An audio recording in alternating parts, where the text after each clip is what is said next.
Bharatiya Janata party યુવા મોરચા અંકલેશ્વર શહેર દ્વારા ડોક્ટર શ્યામા મુખર્જીની 125મી જન્મ જયંતિ નિમિત્તે રક્તદાન શિબિર યોજાઈ હતી। અંકલેશ્વરની કુમારપાડ ગાંધી બેંક ખાતે ભારતીય જનતા પાર્ટી યુવા મોરચા અંકલેશ્વર શહેર દ્વારા ડોક્ટર શ્યામા મુખર્જીની 125મી જન્મ જયંતિ નિમિત્તે સ્મૃતિ પખવાડિયા અંતર્ગત રક્તદાન શિબિર યોજાઈ, જેમાં ભાજપના યુવા આગેવાનો અને કાર્યકરોએ ઉત્સાહભેર રક્તદાન કર્યું। આ કાર્યક્રમમાં પ્રતિક કાયસ્થ અને અન્ય આગેવાનો ઉપસ્થિત રહ્યા હતા।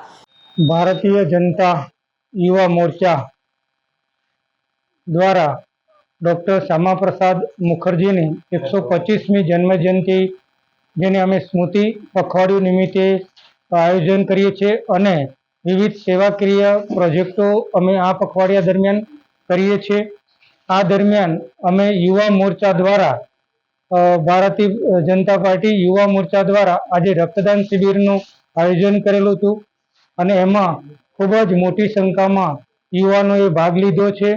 તમામ યુવાનોને હું હાર્દિક અભિનંદન આપું છું અને આ સેવાકીય પ્રવૃત્તિમાં લોકો વધુમાં વધુ યુવાનો જોડાય એવી અપેક્ષા રાખું છું અને યુવા મોરચો અમારો ભારતીય જનતા પાર્ટીનો યુવા મોરચો હંમેશા આવા સેવાકીય કાર્યો કરવા માટે તત્પર રહે છે।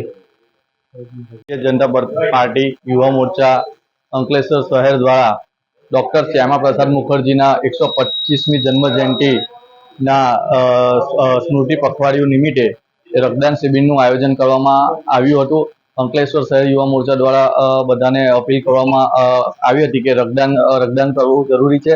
માટે રક્તદાન જે સેવાકીય પ્રવૃત્તિમાં વપરાય એવી ભાવનાથી આજે રક્તદાન શિબિર યોજવામાં આવી હતી। જય હિન્દ। वीडियो जर्नलिस्ट इम्तियाज पठान साथे सत्या टीवी न्यूज़ अंकलेश्वर।